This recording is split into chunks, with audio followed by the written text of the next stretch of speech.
What is up, everybody, and welcome back to another episode of Tattoo Critiques. I'm Pony Lawson, and what do you think of the new space? The other space was actually my tattoo studio, but we kind of had to work around schedules and clients and things like that. So being here just gives us a little more time, a little more freedom, and we can get a little bit deeper into these critiques without worrying about people showing up. And what's cool is this is only a small piece of the studio space we acquired, and we've got some really big plans that I cannot wait to share with you. So to break in the new space, I figured it's only appropriate to do something we're familiar with, and that's ripping up some apprentices. Y'all ready? Let's get it.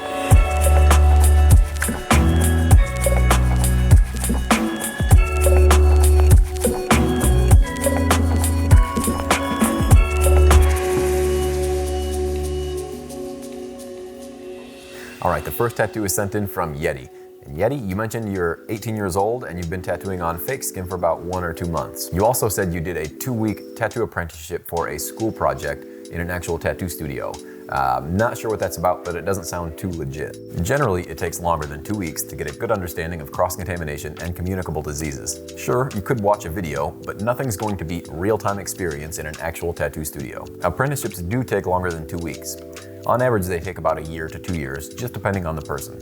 You did mention it's a school project and you would like to take it more seriously and get an apprenticeship in the future, but diving into real skin without some sort of mentor is always going to be an issue. You're going to develop bad habits and things you don't like that take time to change. You said you want real advice to make you a better tattooer, but my honest, genuine advice is to find that apprenticeship. So this tattoo looks messy right off the bat, and for a few reasons. The shaky lines, the colored marker, and the uncovered table are all red flags. I know you're going to have shaky lines because this is your first attempt on real skin. The marker you could have wiped away very easily, and if you're taking photos of your tattoos, it doesn't matter if this is your first tattoo or your 100th tattoo, you want to make your photo as good as possible. So you want to wipe away any excess things that aren't doing any favors. In this example, the marker. I see some blowouts happening around the kneecap, which isn't unheard of. It's a pretty tricky area to work with, and even a seasoned tattooer can still struggle with that area. But again, that's another reason why having a mentor is key. They could give you a heads up before you meet that area. And I'm sure you noticed right away that it felt a lot different than the rest of those lines. Some of these lines are okay, and some of these lines need a lot of work. You can definitely tell which ones you've doubled back on. Granted, those lines can easily be masked in the future with solid black. One big issue with this tattoo as a cover-up is I don't think it's going to cover up that older tattoo anytime soon. Unless you use some kind of heavy, bold colors to help mask that, I just think it's going to look like a mess. Where there would typically be skin breaks is going to be this older, existing tattoo shining right through. And why would you tackle a cover-up for your first tattoo? I'm sure you quickly found out how difficult cover-ups can be. They're definitely not my favorite thing to do, and I usually turn them away. Other than that, there's not really much for me to critique since it is mainly all line work. One thing I want to mention before I go is to please find a mentor. I know it's going to take some time, but when you're working on skin without somebody guiding you, you're going to be developing a lot of bad habits that's going to take twice as long to unlearn. Trust me, I've seen it happen time and time and time again. And I myself am a great example of that. I think I would have been a lot further along had I had a mentor in the beginning. So find a mentor and send me some tattoos in 6 months. Thank you, YETII. All right, next up we've got a first-year apprentice, Niki Smith. And Niki, you sent in this, what I'm assuming is an anime character. Right away, I love the outlines on this tattoo. I think they're very clean and better than a lot of tattoos I do see on this channel. I can tell that you really cared about the foundation of this tattoo. From the line work to the stipple shading, I can clearly see control and patience. And while I do love the outlines, I do think there are some things that you could have done to bump up the contrast. The stipple shading throughout this tattoo all has the same tone. In the hair, in the shirt, and in the shadows of the face are all the same tone of gray. If you would have made one of those areas darker, it would have given it a bit more depth. For example, if you would have made the suit a hair darker, it wouldn't blend so much with the shadows. The shadows I'm talking about are under the glove and under the chin. But again, you do have some really good things going on in this tattoo. As I've said before, I love the outlines, but you've also got some really good details in this tattoo. I like how you're lacking an outline on the top of the water droplets. It just makes it seem not so heavy. And the water drops in the hair have this nice gray wash outline, just separating it enough from the hair.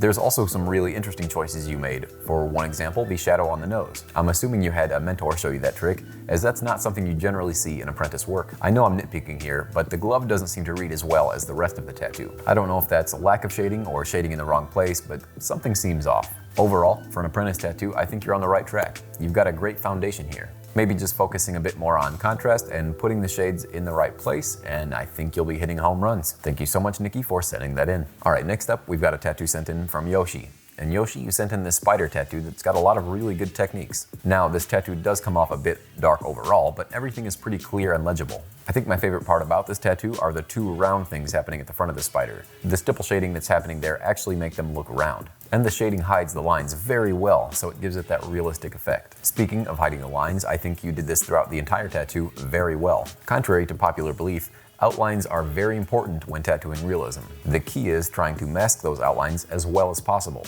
And here you've done an exceptional job. Around each leg you have a nice heavy outline, but those outlines feel like part of the shading. The one thing that's not coming off as round as it should is that spider booty. He is in definite need of a trip to Miami to get that BBL.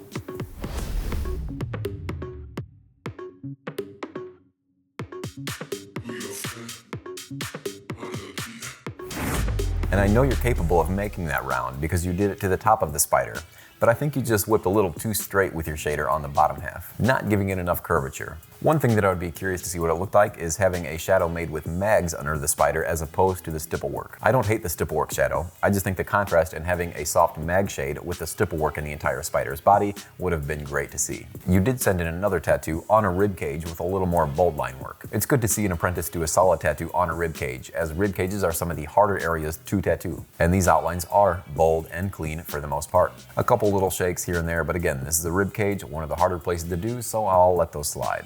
This black is black, and I can tell that it's not filtered that way, but it's actually saturated. So good job there. You do want to make sure that you're shaving all the way before applying your stencil, as sometimes that can cause ingrown hairs, or it might not let you put on your stencil as clean as you'd like. But looking at both of these tattoos overall, I can tell you've got some consistent techniques. But thank you so much, Yoshi, for sending those in and letting me talk about them.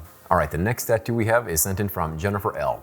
Jennifer L, you sent in this sweet chrome panther. Now, these style of tattoos were very big when I was beginning my tattoo journey and even into the 90s. Everybody was tattooing chrome something or other. I've personally never tattooed a chrome panther myself, but I've tattooed lots of other chrome images.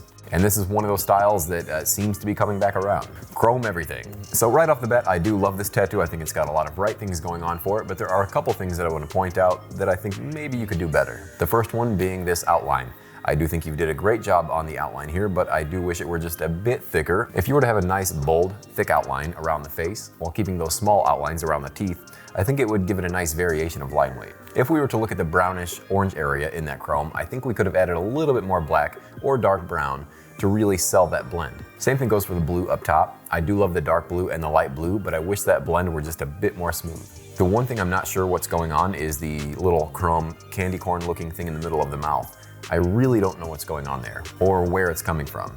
The black shading that's happening in the bottom of the panther's face, I do wish you would have brought down just a bit more to avoid those whiskers. You wouldn't end up with that awkward gap in between the shading and the line of the whisker. I know the face looks a little bit twisted, but this is a design that's been rehashed over and over and over again. It's just the way it's supposed to be. I really wish I knew what that thing was in his mouth. I'm also not sure of the little bump that he has on his neck. I'm not sure what that's doing there. It just seems out of place, because it really seems like that black shade is avoiding that little neck zit too. I'm sure there's a reason for it, I just don't know what that reason is. As I've said before, I do like this tattoo, and I think it's a solid overall design. There are just a couple things that are leaving me curious, or I wished you had done differently to make it more legible. Thank you, Jennifer, for sending that in.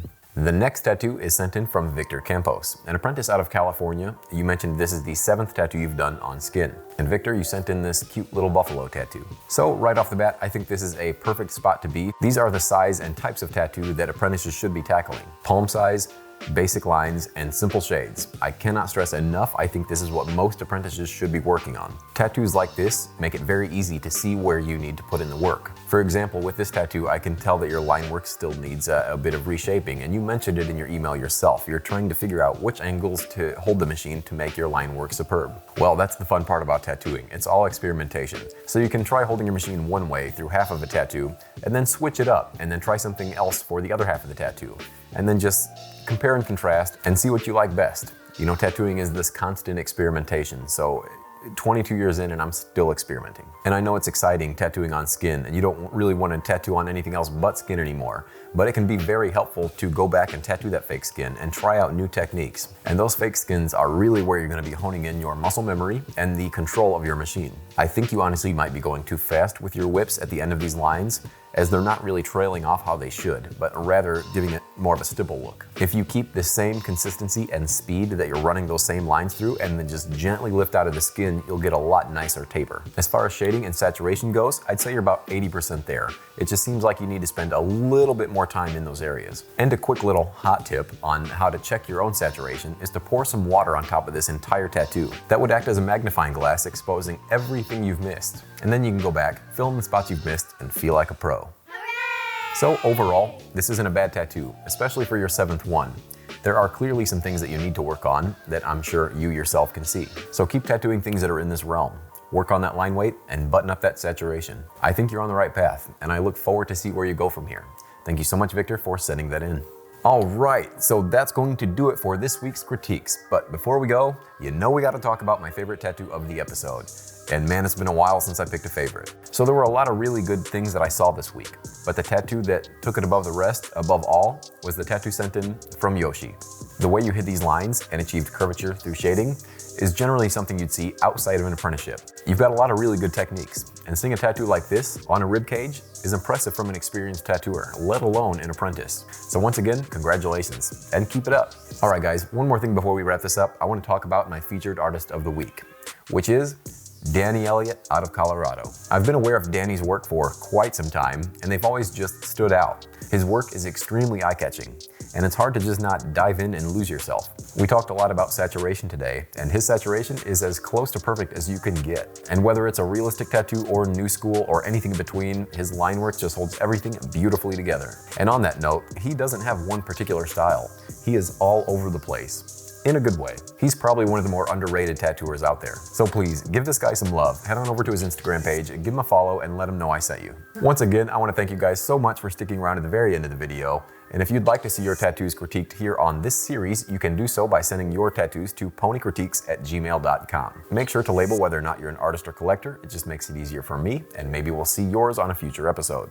Until then, see you next week.